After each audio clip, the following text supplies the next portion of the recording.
Uli ano, bagamat ang gusto niyo sana, wag na munang politika bago Dito tayo tungkol sa impeachment. Tingnan natin kung masasagot niya ang katanungan ni Katuning. categorically say na ayaw niyo po ng impeachment? Yung impeachment, nasa Senado na yan. Mm. Pabayaan natin sila, may proseso yan. Pabayaan natin ang proseso. Mm. Ako, basta ang nasa isip ko, tapos ng eleksyon, balik sa trabaho. Opo. Gawin na natin lahat. With the new lessons learned. Ayun, napalunok na lang. Yun ang sinagot niya. Wala naman siyang sagot na matino. Wala siyang sinabi tungkol sa impeachment. Senado na lang daw ang bahala. Sabihan ko na rin talaga sila. Really, I truly want a trial because I want a bloodbath talaga.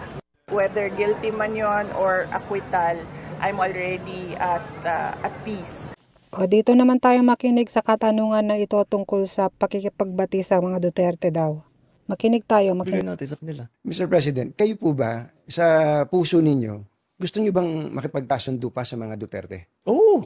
Ako, ayaw ko ng gulo. Gusto ko makasundo sa lahat ng tao. Mas maganda, marami na akong kaaway. Hindi ko kailangan ng kaaway. Kailangan ko kaibigan. Kagaya na sabi ko sa'yo, pagka... Hindi ko... Magko-confess ako dito.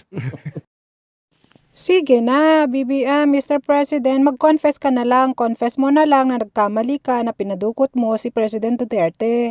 Sige na, sabihin mo na ang katotohanan, Mr. President, na isa kang.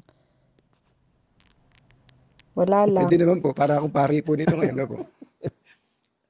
Ewan ko, kahit hanggat maaari, ako, ang habol ko, yung stability, peaceful, para magawa namin yung trabaho namin. Kaya ako, laging akong bukas sa ganyan.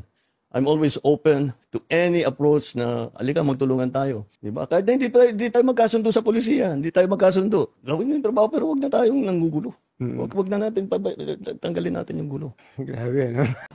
Pero ma'am, never again na po kayo to team with the Marcoses. Never again na to team with the Marcoses. Oh, never again.